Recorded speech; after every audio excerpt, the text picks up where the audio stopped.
Welcome back. I am pleased that we are now getting ready to have our panel discussion, and I'm also pleased to not be in the hot seat and to be the one moderating. It was a real pleasure today to over the past month to work with the folks at Ames United Church of Christ and their planning team as we talked about how to craft this event today and events throughout the weekend.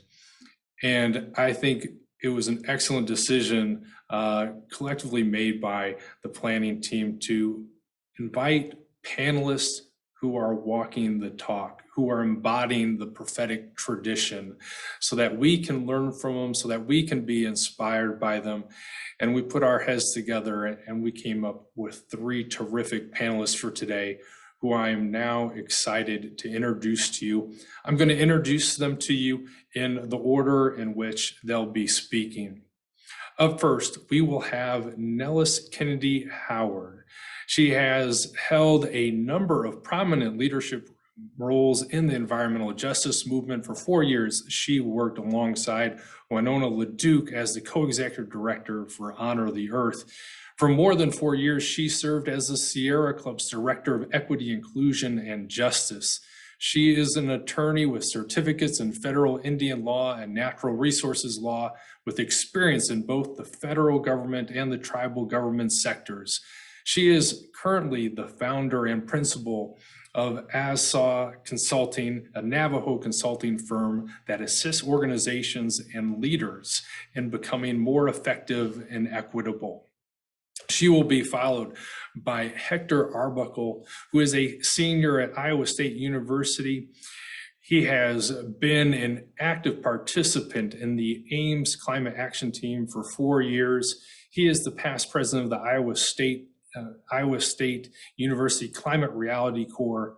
He has brought his voice as an advocate to bear in speaking to the Ames City Council, the Iowa State University president, and others. Of notable significance, he was integral to the city of Ames adopting the goal of reaching an 83% reduction of greenhouse gas emissions by 2030 and a net zero emissions by 2050. He is now a member of the mayor's appointed committee for input on the climate action plan. And then our third and final speaker today will be the Reverend Malcom, who serves as the executive director for Alabama Interfaith Power and Light and the People's Justice Council.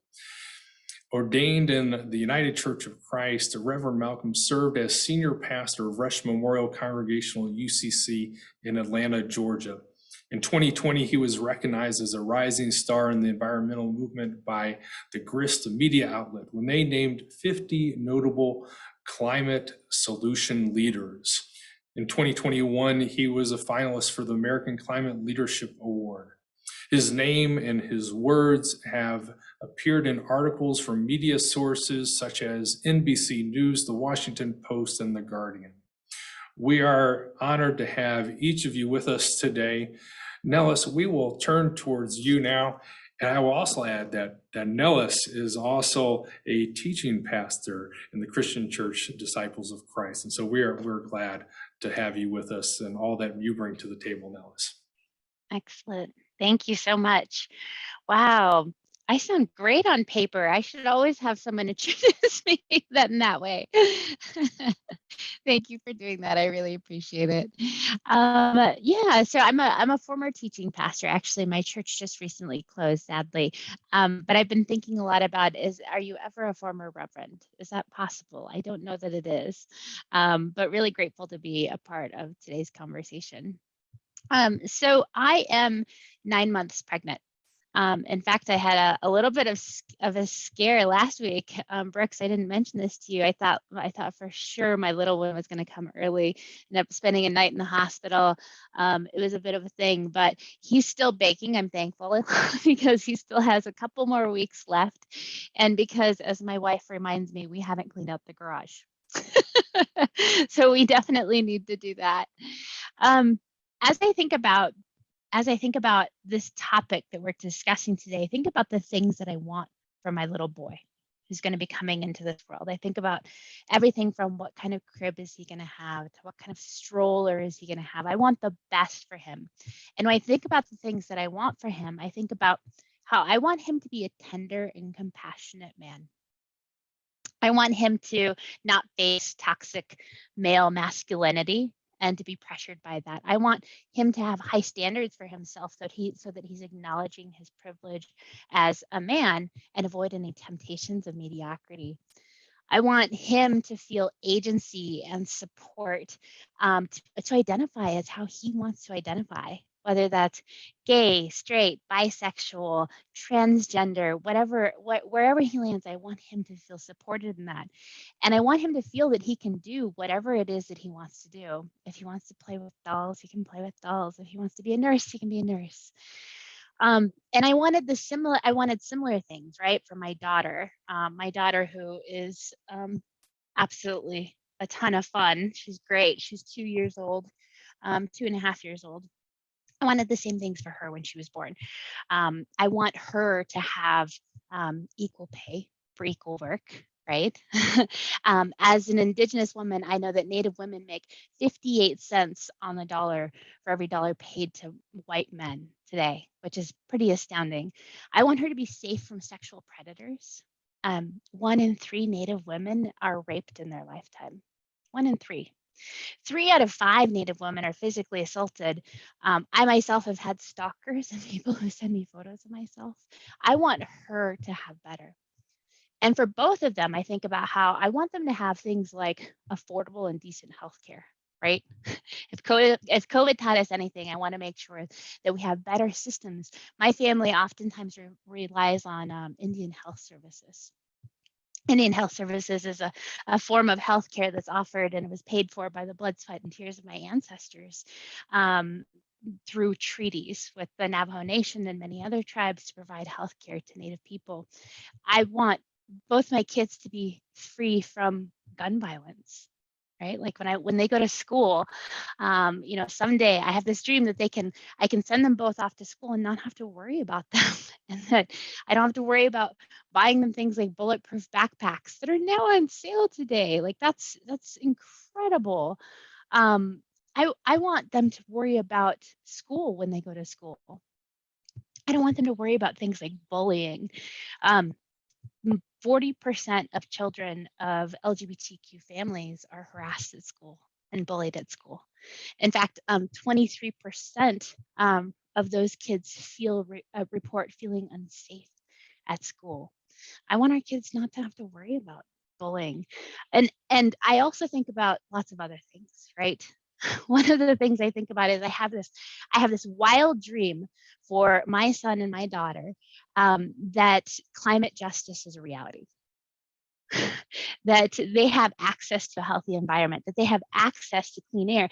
I have this wild dream where my kids can celebrate Earth Day, like yesterday, when there aren't blistering winds, when we don't receive 3 weather warnings in one day for wind, fire, and weather quality. I think a lot about what is the world that I'm bringing my son into. I've lost 5 matriarchs through COVID. 5 matriarchs. That's Indigenous knowledge and history and tradition and language that is gone. And as I experience this loss of 5 matriarchs through COVID, I think about what is the world that I'm leaving behind for my kids, just like those matriarchs left a world behind for us. Back in the 70s, there was some intense uranium development mining that was happening on the Navajo reservation. Tons and tons of Navajo Nation sits on one of the world's largest reserves for uranium. And mining was a really big thing. And when I was in law school, a long time ago, it was a while ago, when I was in law school, I remember learning about the country's largest radioactive spill. And I'm curious if anyone knows where that spill happened. Some folks might say 3 Mile Island. And I'm sad to say that you would be wrong. The country's largest radioactive spill didn't take place at 3 Mile Island. It actually took place on my family's reservation. It took place less than a dozen miles from where my mother grew up. And people talked about how when there was this massive uranium spill, how the water flowed yellow, right? And I remember reading about it in law school and asking my mom about it. And she said, yeah, something happened over there. We don't really know what it was. And I started to connect the dots of why my mom had fought thyroid cancer twice. And I got really mad. And that's why I do the things that I do today. As much as I love my children, I think about God. I think about, aren't these the same things that God wants for us? You know, his children. I think about my daughter. I know her exactly. I know exactly what she wants. I know what will soothe her. I know her in and out. I know her mischievous grin and what comes next. As a mother, I know her and I want the whole world for her. And I think about how much more does God want for us? We're talking about the prophets this morning, right? There's a little bit of a focus on the prophets here. And I think about Isaiah. In the book of Isaiah, God speaks through Isaiah to his children, sharing what they can do to enjoy the fullness of all that he has planned for them. Isaiah is one of the major prophets of the Bible. He was a poetic prophet for justice, is sometimes how he's described. He has lots of easy access to kings, and he delivers messages to the kings from God. And in his messages, he's always talking about how political leaders have a deep ethical responsibility to their people. That God is exhausted with empty rituals and he wants to see action. He's speaking in the book of Isaiah in chapter 1, and he's talking to three kings in particular, that there's going to be dark times and troubled leadership ahead, to three leaders who were lukewarm in their faith at the best of times and wickedly corrupt at the worst of times. And what does God say to Isaiah, to his children, in the book of Isaiah to these political leaders? I love this verse. It's really quite simple. It's in Isaiah 1, 17, 16 and following. This is the message that God has. Stop doing wrong. Stop doing wrong. Learn to do right. Seek justice. Encourage the oppressed. Defend the cause of the fatherless and plead the case of the widow. This is so simple. It's like a children's conversation, right? Of like, that thing that you're doing right now, stop it. It's hurting you. Stop doing wrong and learn to do right. There's two Hebrew words that appear throughout the book of Isaiah. And I'm going to butcher how they are pronounced. So I apologize. Mishpat and Tzedakah. They appear repeatedly throughout the book. They roughly mean justice, even-handed justice, and things like, compassion. When you combine them together, they mean a type of social justice. And so if that's God's calling, is this calling of social justice in a way, it still remains applicable today. And to intercede, to step up when folks are oppressed, I think about Standing Rock, right? Standing Rock, a place where Native peoples are literally, we're literally risking life and limb and bodies to protect a lifeline of sacred water. In Flint, Michigan, if an entire movement of people coming together to demand one of the most basic human rights on the planet, access to clean drinking water, that's oppression, that's injustice. I think on my tribe's land, right, uranium, desperately searching for water, desperately looking for energy justice and climate justice, that's injustice. So one of the things that constantly goes through my mind then is who intercedes, right? Who intercedes?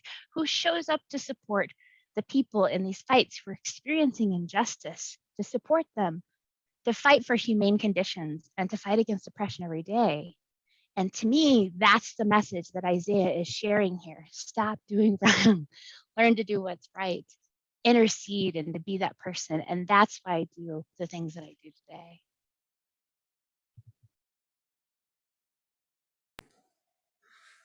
Thank you so much. I'm at a loss for words for what you just shared so powerfully, Nellis. So thank you.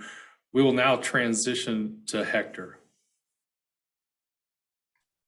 Hello, everybody. Thank you so much for inviting me. I feel really honored to be among these illustrious company, and me, just a college student. But I wanted to talk today about why I got into climate action, why I care about it, why I'm so excited about it. Then I want to talk about actually failures that I've had and the lessons I've learned from failure, because I think that's really important for all of us to be able to like grow from what we've done wrong.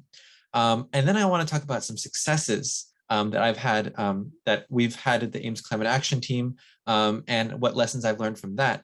And then about goals that moving forward, about what I hope that we can accomplish with the Ames Climate Action Team, and in other endeavors that I'm working on. So to start out, I have always cared deeply about the environment. I grew up I started growing up in Columbia, Missouri, on my family's old farm. And so I would always go into the woods to play in the creek, etc. And as I grew older, I realized that the climate crisis was something that existed. And when I came into college, it kind of struck me that something that I had thought was going to be addressed when I was, having heard about it first when I was 6, when the Inconvenient Truth came out. And then when I came to college, I was like, that was when the IPCC 2018 report came out. And I was like, this is still a thing. We still have not addressed this. So I decided to get involved, and I became part of and later became president of the Climate Reality Campus Corps at Iowa State University, trying to push for ISU to transition to clean energy. And I was part of that for a long time. And now I am also part of the Ames Climate Action Team, and I've been part of their effort to get the city of Ames to adopt a climate action plan and become a more sustainable city in general. And something that I've become really inspired by recently is shocked and inspired to learn about how the urban planning of the United States, I think, is something that is actually fundamental to climate action and to social justice, that has a ton of opportunity, and is something that when we talk about engaging at all levels of government, there's the federal, there's a state, and then there's also the local level, and they all have immensely powerful things that we can accomplish. So I want to start out with talking about some failures that I experienced, especially early on with my efforts on campus to transition to clean energy. So I was part of Climate Reality for like 3 years, and we tried to push really hard for Iowa State University to transition to clean energy, and to not transition instead of transitioning from coal to natural gas, to transition from coal to clean energy. And we tried really hard we tried to organize many protests. We talked to administration, and we tried to, put all of our devotion towards that. But in the end, we have not yet been successful, basically at all. And what I've realized is that when we take climate action, I think a lot of times we have the idea that we can do it on devotion alone.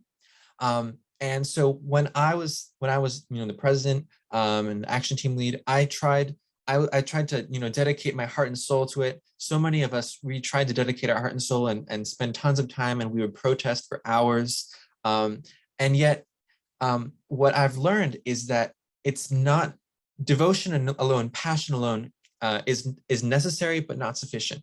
And so what our mistake is that we thought that we misunderstood our target. We thought we were targeting the university administration, when in reality we are targeting the state government, who is basically in control of Iowa State University's decisions.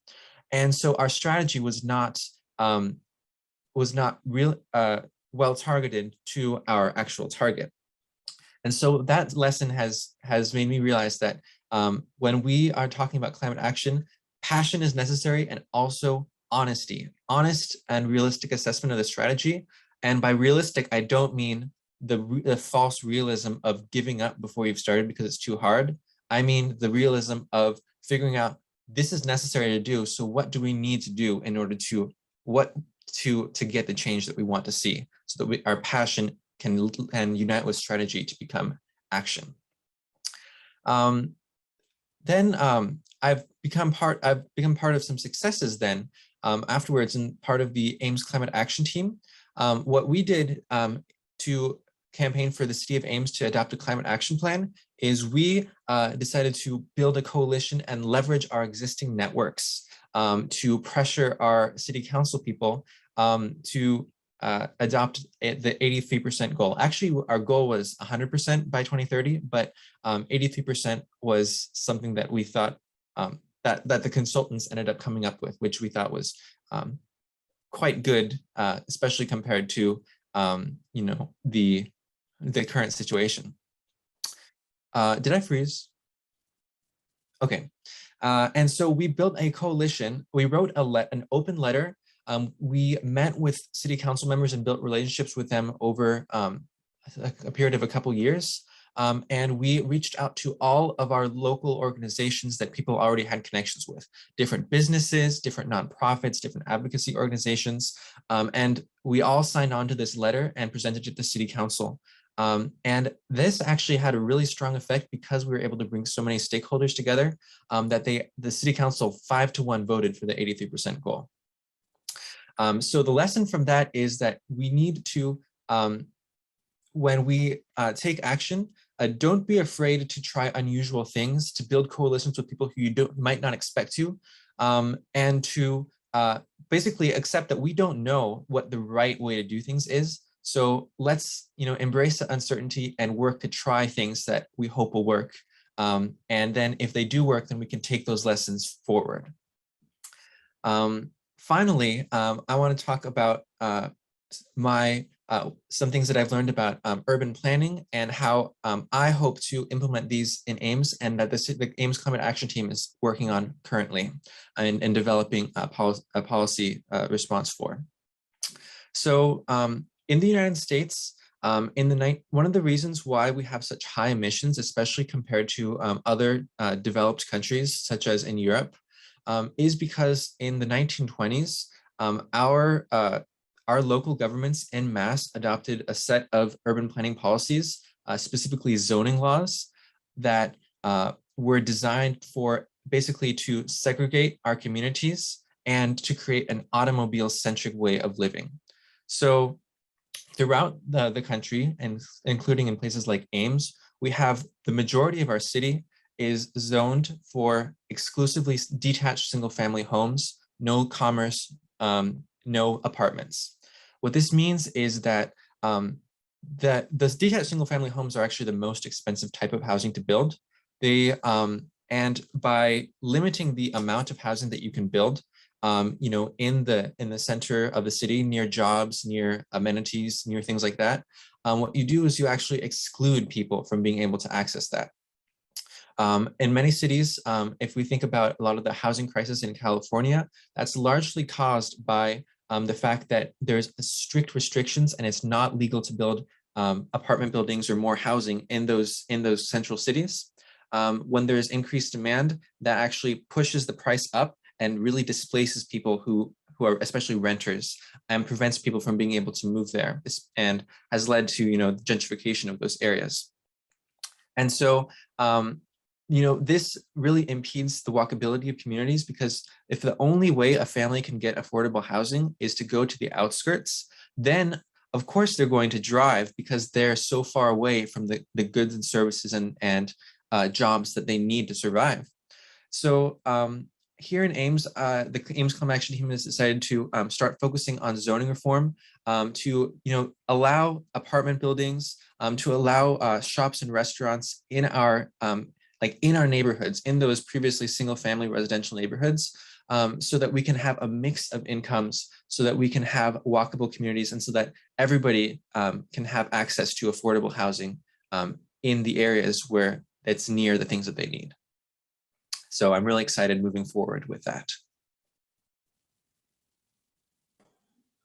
Terrific. Thank you so much, Hector. I'm looking forward to the conversation. You've done some good stimulation for us. Up next, we will have Michael Malcom present to us.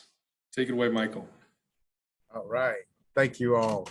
I'm going to share my screen and hopefully this will work.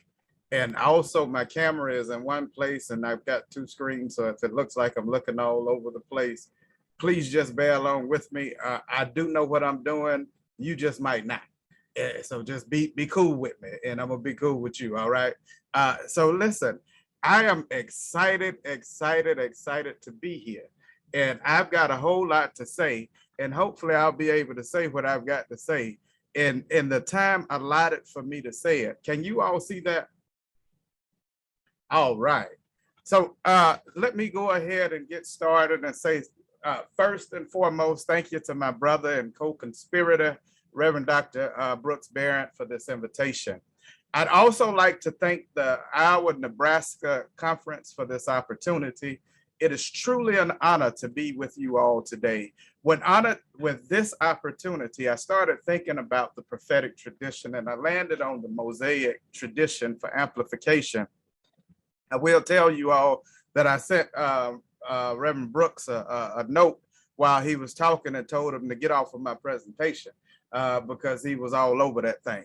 But I landed on the Mosaic tradition for amplification. Moses' prophetic role is not readily recognized, so it lets some of us just take a moment just to kind of explore this tradition a little bit. And I think it'll bless all of us if we do that. Moses' prophetic role is not readily recognized, but we can just take a moment. And the Hebrew scholar Walter Brueggemann, in his book, The Prophetic Imagination, helps us to understand this a little bit when he states prophetic imagination, as it may be derived from Moses, is concerned with matters political and social, but it is intensely concerned with matters linguistic, how we say things, and epistemological is how we know what we know, all of which may be to engage simply in verbal distinctions. But I stress the point for two reasons. First, because the prophetic purpose is much more radical than social change. And second, because the issues that concern the Mosaic tradition are much more profound than the matters we usually regard as social action. In essence, Walter Brueggemann wants his readers to understand that the Mosaic tradition is about liberation. The prophetic tradition is liberation. It is countercultural consciousness. The prophetic tradition is involved with calling out and creating a world where we are free of oppression. Beloved, the climate crisis has exacerbated the many injustices that exist in our society: police brutality, anti-Black racism, anti-Asian racism, classism, and health inequities, to name a few. The latest Intergovernmental Panel on Climate Change has stated emphatically that we have about 3 years to do something about our emissions to deter further irreparable damage. Yet there are those who don't have 3 years. I'm gonna slow that down and say that again. The Intergovernmental Panel on Climate Change says that we've got 3 years to do something. Are we gonna be faced with some irreparable damages, and they couldn't even tell us what that looked like? Beloved, we can see what that looked like, because there are those who live in community right now who don't have 3 years to face. They're facing crisis right now. There are those whose lands are being taken from them for pipelines. They are those who now experience flooding due to deforestation for lumber and wood pellets. There are those who live under the constant assault of slow violence because of the toxic polluting facility seated in their backyard. It is the same facility that you rallied for not to be in your backyard. Yep. They didn't have the resources or were the wrong color for protection, so it landed in theirs. These are the oppressed that you, Moses, are called to liberate. God is calling you out of the comforts of your confinements to declare liberation to Pharaoh.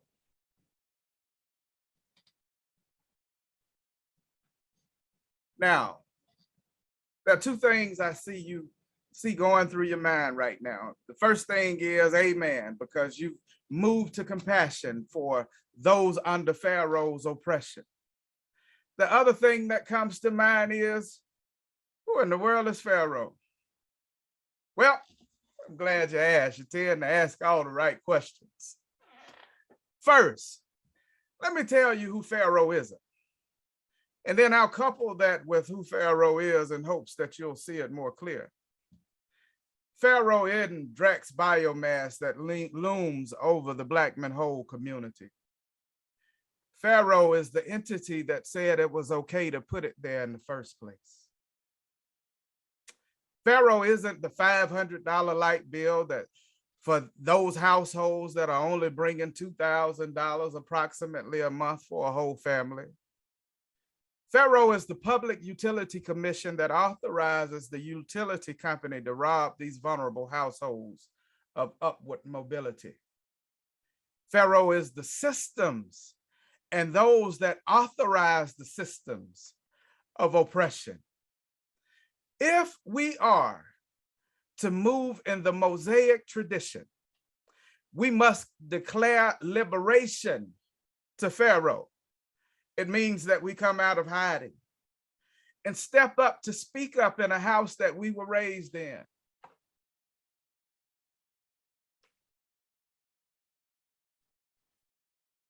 It means that we choose a side. The legend and ancestor, James Cone says, theology can never be neutral or fail to take sides on issues related to the plight of the oppressed. For this reason, it can never engage in conversation about the nature of God without confronting those elements of human existence which threaten anyone's existence as a person. Whatever theology says about God and the world must arise out of its sole reason for existence as a discipline, to assist the oppressed in their liberation. Its language is always language about human liberation, proclaiming the end of bondage and interpreting the religious dimensions of revolutionary struggle. James Cone challenges us to see and to say. The great ancestor challenges us to pick a side and to get involved. Beloved, I'd like to join James Cone's or Dr. Cone's challenge while speaking to my UCC family.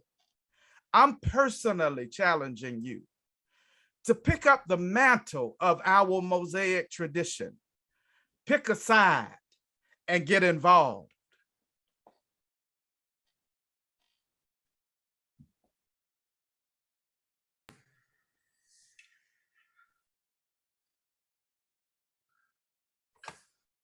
Now, here's where I get most excited.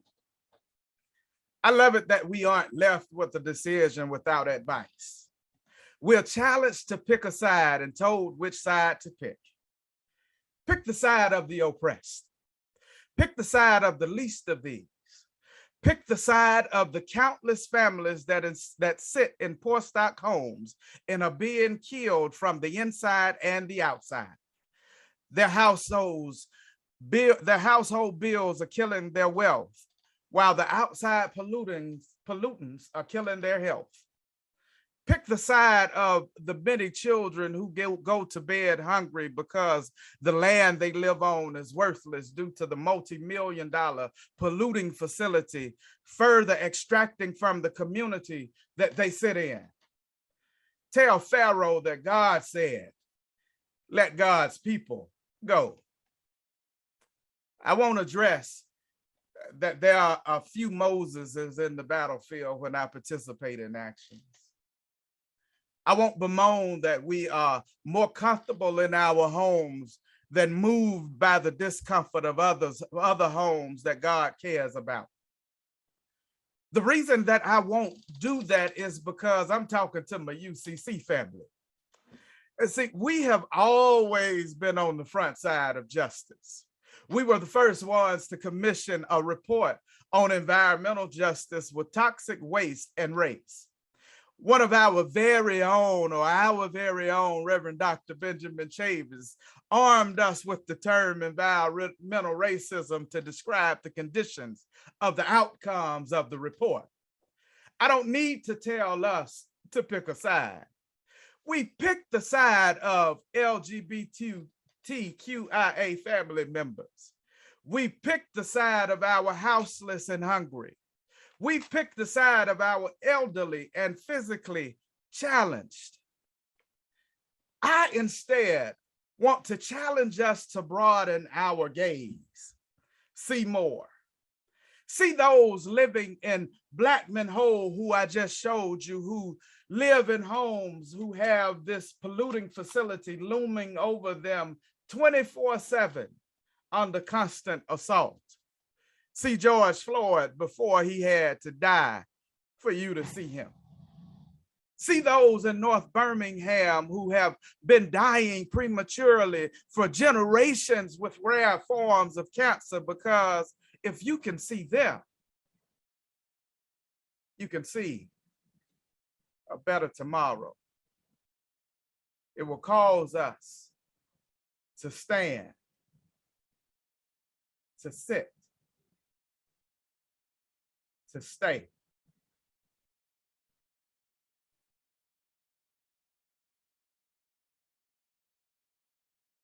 And to fight. Thank you.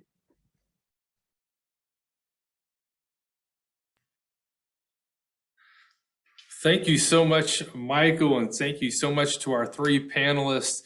We now have the opportunity to engage in some wonderful dialogue stimulated by your remarks. I've got a question for each of you, and we've got questions coming in.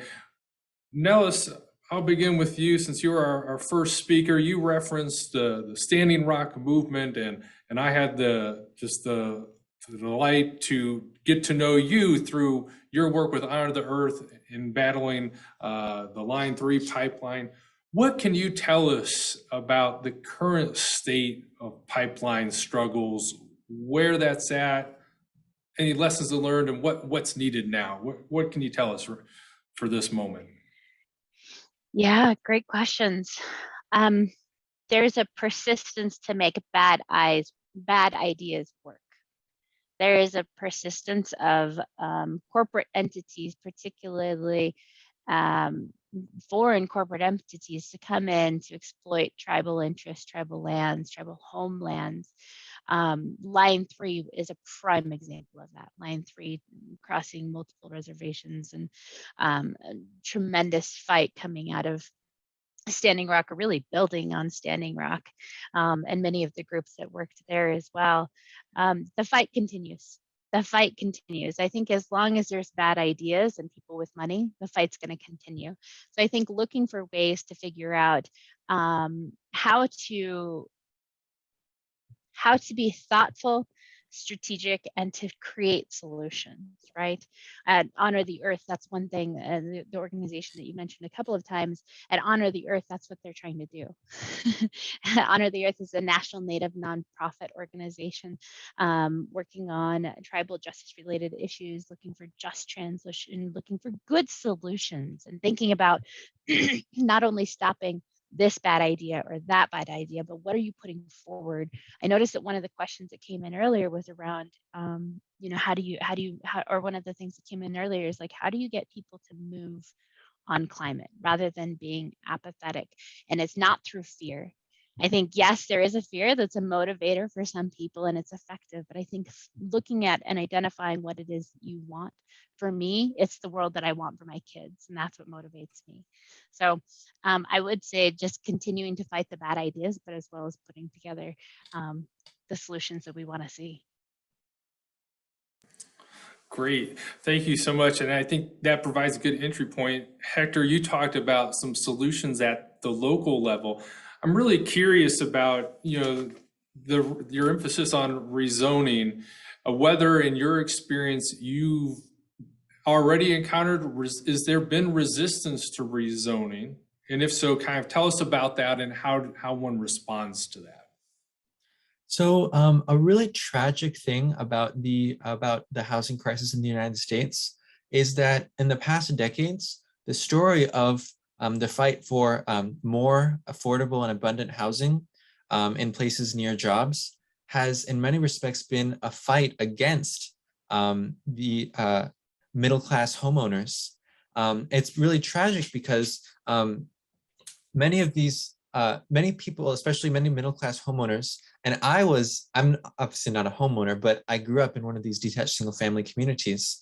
And a lot of times, the people who, I'm going to say we, because I grew up there, we take the idea that our communities, the way that they are, is kind of just fine. And we don't always see that they are segregated, that they are disproportionately high income because this housing supply, we have limited the housing supply, and we don't want to see apartment buildings and such because we consider them maybe aesthetically unpleasing. We're worried about maybe there's going to be crime because of those people who are coming in, and so there's been movements across the country it's called upzoning, where you allow much more housing density, you allow apartment buildings so that you can increase the supply of housing where people near jobs, so that people aren't forced to go to the outskirts to commute in. There's a movement in San Francisco called the Indy Movement. It's actually pretty common around a lot of cities nowadays. And these efforts usually get pushback from homeowners who want to preserve the character of the communities as it is now. And that character is oftentimes, all too often, homogenous, upper middle class, all the same, oftentimes white. And so I think what I really hope is that in our communities, especially in faith communities and communities that may be comprised, like I'm sure many of you are also in the category of like middle-class homeowners, that we can come together with a vision of an alternate vision of community, where instead of our neighborhoods being defined by how the houses look, the kind of people who live there, maybe they can be defined by how we the people, how we can come together, the communities that we can build, defined by the fact that it is diversified, that there are different kinds, that there's different kinds of ownership, there's different income levels, and that we can embrace the idea of the attraction of being in a neighborhood being the community rather than being the isolation, and push for policies that will allow more housing where people need to live, and so that we don't have to, push out in car-dependent development, which is also often called sprawl, which is pretty harmful to the environment and also harmful to people's finances. When you have to live far away, you have to have a car, you have to, spend a lot of money on gas. You're very vulnerable to things like the war in Ukraine. And so my hope is that we can come together in support of affordable, abundant housing policy and upzoning in our own communities. And I think that as communities of faith and as homeowners, that voice is going to be the most powerful voice that can be raised for city councils and for this policy, to kind of reverse these policies that were implemented in the 1920s with the direct, explicit aim. You can go back and read the documents of the people who created this policy. They wanted to segregate communities. They wanted middle-class homeowners to be in their own separate enclaves without the lower-class people coming in. Thank you, Hector, for bringing that additional information into perspective and for really focus our attention on what's often probably an underplayed issue in climate discussions, this intersection with housing and how our communities are set up. Michael, I've got a question for you.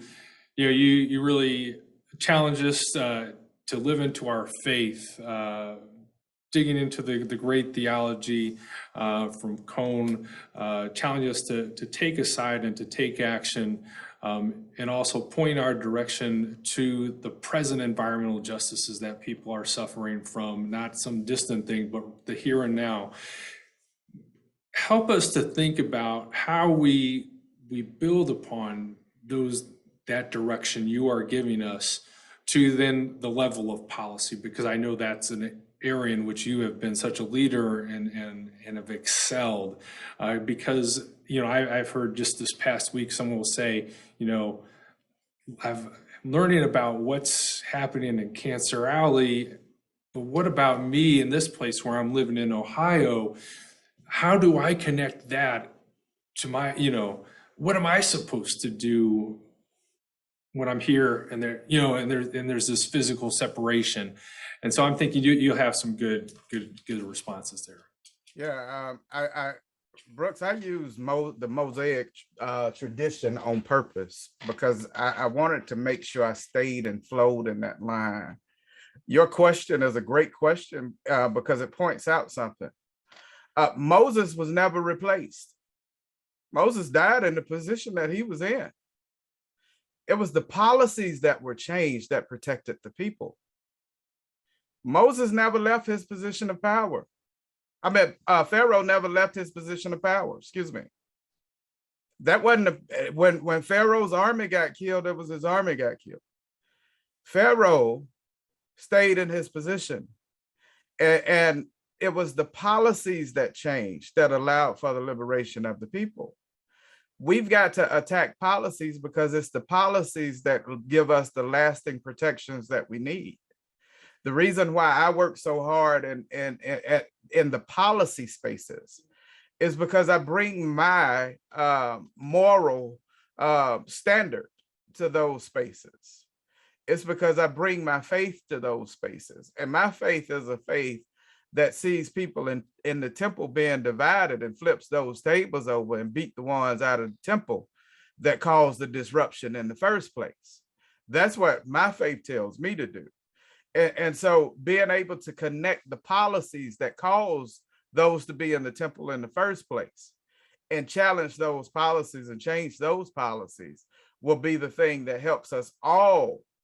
Everybody in that temple was able to worship better once Jesus got rid of the division. The same thing happens with us in our society. Once we step up to the plate, and once we step up to the plate to get involved and we start making the changes necessary to help the people, everything else falls into place and everybody benefits. Thank you. And just to follow up quickly, are there particular policies right now that you think are worth putting our shoulder and our effort behind? Absolutely. Build Back Better is definitely a policy that we need to get behind. We've got the bipartisan infrastructure framework that now has distribution. Funds are being distributed. That's the other thing. Let me go hyper local. Right now, y'all, beloved, listen to me clearly. Right now, there are funds that are waiting to be distributed. But the way that the administration has set it up is that they follow the same traditions of distribution. The truth of the matter is we are in the position that we are in with the climate crisis. We're in the position that we're in societally because of the fact that we continue to follow the same traditional patterns. You cannot do the same thing and expect different results, period. We have not named who's Black, Brown, Indigenous, and those who need to be helped in the Build Back Better Build Back Better, nor in the bipartisan infrastructure framework. We have not defined what benefits look like. We've only told that there'll be 40% of the benefits. What does that look like for me? Are you gonna give my community a bunch of trees while the wealth still goes into the pockets of those polluters that have been killing us, killing our planet and our people?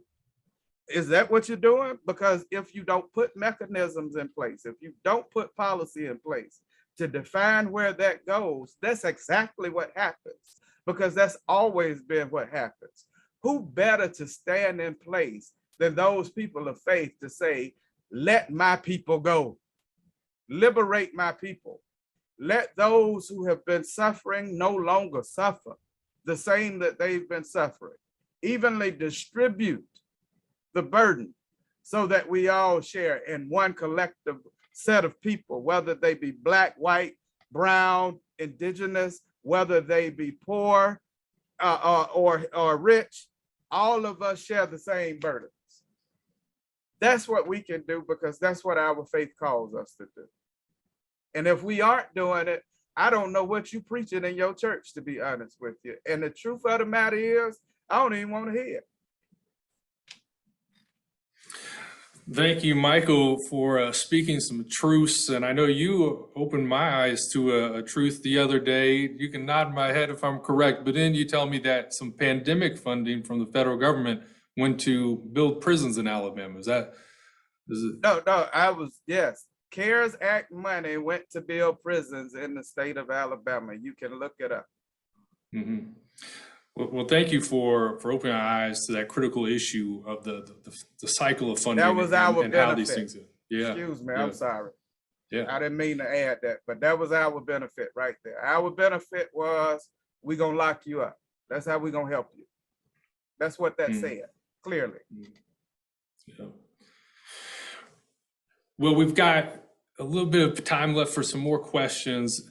Nellis, I know in our audience, we have some people who coming from the United Church of Christ, who are very passionate about something that has been a core issue for Honor the Earth. And because of your legal background as an attorney, I'm curious to get your perspective on this, and that is the matter of the rights of nature. Can you tell us what kind of perspective you might bring on that, and how it may be play into this conversation as we think about where we should be putting our energies and how we should be framing the struggle that we're in today? I love that question. Love that question. And like all good attorneys who answer, this is a legal disclaimer that this is not legal advice. I try to practice as little as possible, if I'm honest. But it's such a good question around the rights of nature. So something that Honor the Earth has been working on for quite some time is developing this concept of rights of nature.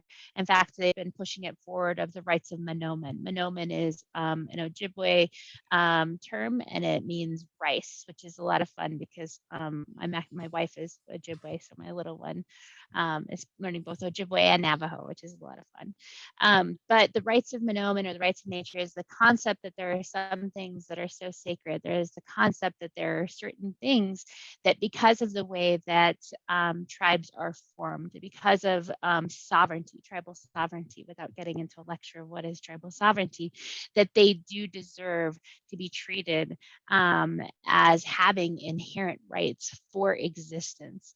It's something that's gained a lot of traction, or it has gained some traction within the United Nations and in other places, but Honor the Earth in particular is also trying to really push the concept more domestically, and specifically within the United States and within Minnesota, thinking about what are the rights of wild rice, recognizing that the places that wild rice grows is so small, and that it has legal protections that should be afforded. I mean, we treat corporations like people, right? The law treats corporations like people. How is that possible? What about the rights of nature? What about the rights of Manoman? Yeah. Thanks for bringing it up. Thank you for that response.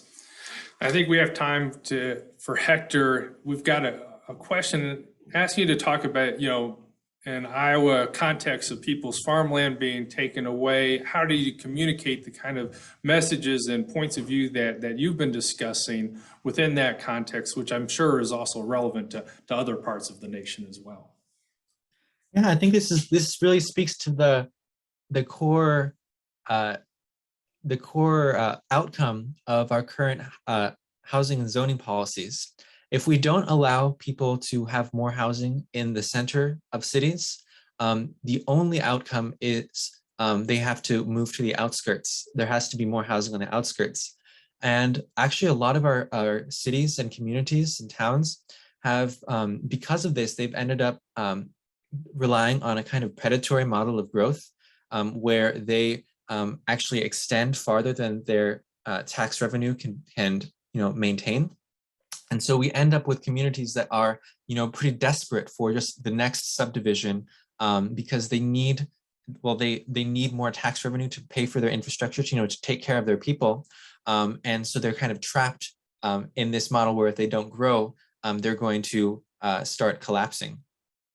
So I think that what communities in Iowa and across the country can recognize is that if we want to both protect the protective farmland, create more affordable and abundant housing, and reduce our carbon footprint by creating more walkable communities with more opportunities for everybody, then what we need to do is we need to, abandon these basically like segregational policies from the 1920s that were made more stringent over the years, and more embrace the idea that let's have more housing density inside town, instead of just relying on outward growth to fund our infrastructure and to create more housing. So that would be my answer. Thank you so much, Hector, for that response. As we bring things to a final close, I'd like to just do a quick go around from each of you. If there was one result, one takeaway, one action people could take, something that people should focus in on leaving from here today, what would you like to emphasize and put forward and highlight? Nellis, would you be kind enough to take the first stab at that? Of course. But I don't want to take the wind out of perhaps Michael's sails, because I think that our message might be the same in some respects, and that is collective liberation, right? This idea of collective liberation. I'm seeing so many chats in the chat box and so many comments that are coming up around this issue or that issue. There is an intersectionality of all of our struggles that is common, and it requires collective liberation to think outside of your one issue and to think about how are you working to advance the liberation of others, because advancing their liberation means your own liberation as well. So you might have your pet projects. I'm not from Flint. I could easily look the other direction, but I'm not gonna, because their fight is my fight is their fight. And no matter who you are, no matter what identities you carry, whether they're dominant or marginalized, right? I'm saying this to the white folks out there, if I'm really honest. To all of you white folks out there, you play a role in collective liberation that is just as important as those of folks of color. And that is to see things outside of your one lane, to see things, to not try to get people to see things your way or your one issue, but to see the interconnectedness of it all and to work towards collaboration for everyone. So that would be my quick note. Also, just want to thank the UCC Church for the generous support and donations that you've made in the past to honor the earth. I chatted in the chat link for anyone who's interested to learn more about Rights of Nature and Monoman, their website. Thank you so much. We appreciate that. Hector, what would you have us focus our attention on? So I would ask that everybody, especially those of you who are, in more privileged situations, that you basically involve yourself in ways to connect the climate crisis and ways to address the climate crisis to ways to solve other pressing needs in your community. So in the case of, say, walkability, if you send an email to your city council people saying that you would welcome shops and restaurants and apartment buildings of mixed incomes and affordable housing projects in your neighborhood, that can send a message to the city that if we allow this to happen, if we promote more affordable housing projects or more just housing in general and allow shops and restaurants in people's neighborhoods, we're not going to get pushback. We're going to be supported. And another thing would be, supporting asking, we want to support like transit infrastructure, pedestrian infrastructure, support adoption of climate action plans, all these sorts of things. By reaching out to your representatives, especially if you're in a more privileged group, you can really give those council people confidence that if they act on this, that they are going to be supported and not opposed. Thank you, Hector. And we will now turn to Michael, who's I'm gonna ask to give the briefest sermon of his life. No, just joking. We appreciate you. Go for it, Michael. Listen, I think Sister Nellis hit it on the head with collective liberation. We can do individual efforts, and I applaud you for your individual efforts for trying to save the planet. But what good is a planet if it ain't got inhabitants on it? Let's be clear. Let's be honest. This is more than just saving the planet. It's also about saving people. Greenhouse gases are caused by something. That something sits in our communities. You can't stop that and leave us dangling. You got to help us. If you help us, you'll heal the planet. We try to divorce and divide environmental justice from climate justice. That's a lie from the pit of hell. Let me say that again. That's a lie from the pit of hell. You can't divorce the two. You can't have environmentalism without environmental justice. The same thing that's destroying our planet is destroying our people. You can't ignore that. And to ignore that is racist as hell. Let me say that one more time and be very clear about that. To ignore the plight of the people for the saving of the planet is racist as hell. Get that in your head. You cannot ignore the plight of the people and think you're gonna save this planet. It's not only racist, it's stupid. Let's start thinking better, y'all. Let's look further. Let's go deeper. The causes that cause our planet to cry out are the same causes that cause our people to cry out. Let's help the people so we can heal the planet. Bless you. Thank you, Michael, so much for that. And yes, I'll be expanding that into my own longer sermon tomorrow. No, that is terrific. Thank you. And now, thank you to all of our panelists today. This was a terrific program. I'm so glad that it will live on for others to learn from as well in the recording.